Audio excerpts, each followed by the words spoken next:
Hi folks, and welcome back to the Decoy Shed. Today we're at the North American Antique Decoy and Sporting Collectibles Show in St. Charles, Illinois. What you're looking at is just a small portion of a magnificent display that the Midwest Decoy Collectors Association has assembled of decoys and other works of art created by Marty Hanson. As you can see, Marty's birds are truly remarkable. Let's go spend a few minutes with one of the finest carvers working today.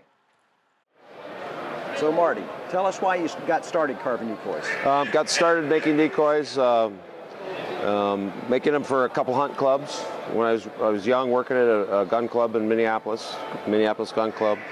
A couple of the members there had duck clubs, and they needed wooden decoys. They were real fanatics about the hunting and the decoys and the whole process, and started making decoys for them. And I was probably 13, 14, and started doing stuff for them. They showed up after they had asked me to do it. I drew some things for them, and they liked the drawings that I made.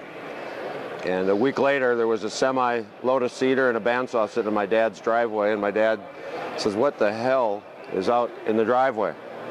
And I said, "I don't know," because they never told me, and there was a truckload, a semi-load of cedar that I had to move because they put it right in the driveway, and a brand new bandsaw, and that's how I started. And then I worked for them pretty much full-time for about 6 years. So Marty, you were telling me you actually have an example of one of the first birds that you made here. Yeah, this is one of them. I made this probably when I was 14. This is a Bob Lindstrom brand. It's branded by the owner. And this is my brand. Story about this decoy and why I brought it was I had made thousands of decoys for these guys. They had 4 or 5 members that hunted a lot of divers. And as a few of them passed away and they sold the club, they took a realtor out to show the realtor the property. And as they were walking through the property, they found this one. And it had been washed away for 25, 30 years, a long time. I think I probably made this in 1981, 82. And they had found it, and he gave it to me. But it's still there, double peg dowel so the head doesn't spin. And obviously it sat in the water this way and sat and rocked and rolled for years and years. So it was kind of neat to receive that from these guys, and it was kind of a neat thing. And this is some of the cedar that was left in my driveway. Marty, we know that developing your skill and talent has taken you years to do. We also know that there are a lot of folks out there that want to improve either the decoys they're making now or get started making decoys. So are there any tips that you would have as to how people could get better quicker?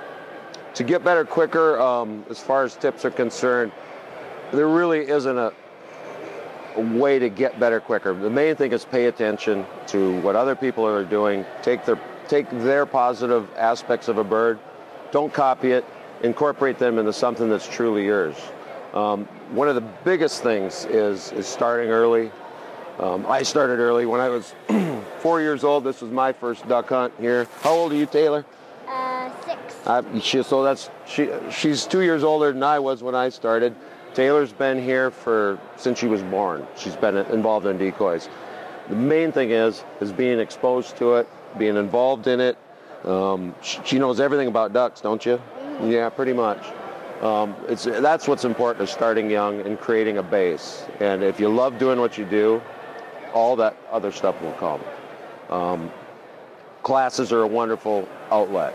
Find a carver that you know. If they offer classes, find a carver that you know. Learn from them. But the main thing is even if you're doing a class, and when I teach classes, the main thing is still, I don't want to see 9 clones of what I do. Take the aspects that you like of something I do, or Reggie does, or Eddie Wozni, or anybody, and make that your own. Don't copy it. And that's what's important. Okay. And just pay attention. Great. Taylor, I've got a quick question for you. Do you have a favorite type of duck? Hen. A what? What do you like? Canvasbacks? Yeah. Yeah, she likes canvasbacks. Excellent. Well, that's something to do with her daddy here. He likes canvasbacks too, so. Thank you, Taylor. All right. So, folks, we have a real treat. This is Ken Cole. He's Marty Hanson's best friend.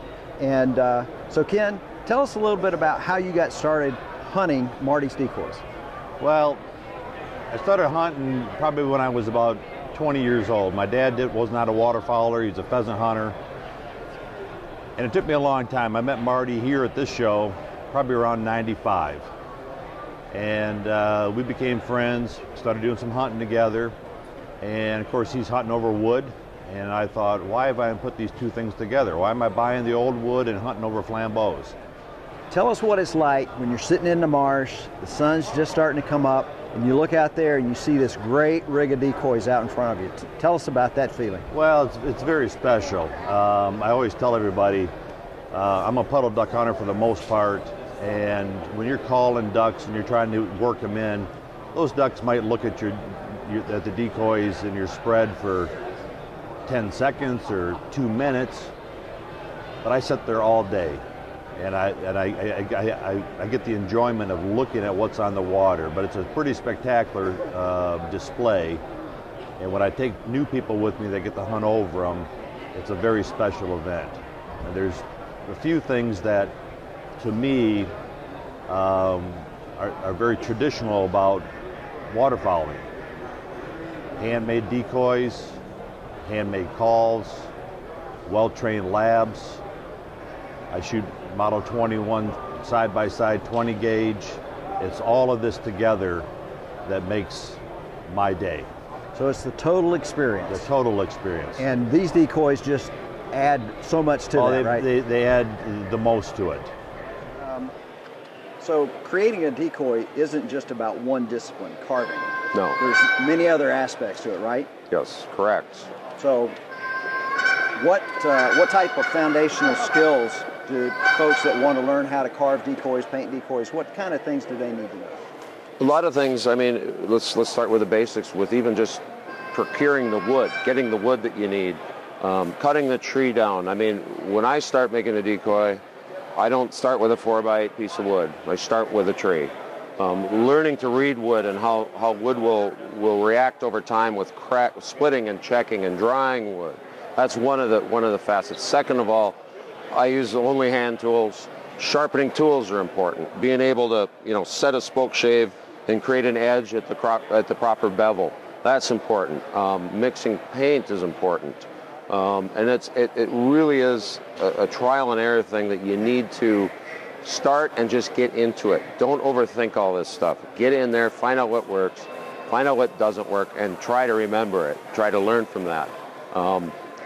After you get to those points of getting the proper tool sharpened, the proper wood, you've got all that stuff, then you start thinking about form and how a decoy should look. And I mean a decoy. I'm not talking about a decorative piece. How a decoy should look, and learn what features are indicative to that decoy. So when you see it from 60 yards away, you know that's a canvasback. You know that's a mallard. One thing I always find important to whether you're making a good decoy or not is you know what species it is before it's painted. That's really important to me. A lot of decoys guys will make, and I'm not naming names or anything, but I see stuff and I wonder, well, what species is it? You should know that before it's even painted. Really important to me. And I think don't get caught up in all the little details. There's a lot of things involved in making a duck. Don't get caught up in the details. Worry about the overall form and the overall feeling that duck gives you. Don't get caught up into how many feather strokes there is on a tail or whatever. Worry about the form.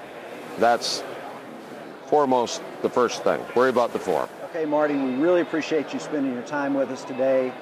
If our audience wants to learn more about your decoys, where would they go to do that? The best thing is by phone or email, hansondecoys@gmail.com.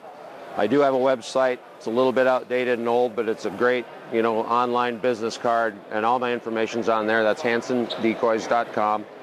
Feel free to give me a call at any time. Leave a message. If you got questions or anything, I'm at 952-210-9377. I'd be more than happy to help you or answer questions. that's the best way is by phone or email. Great.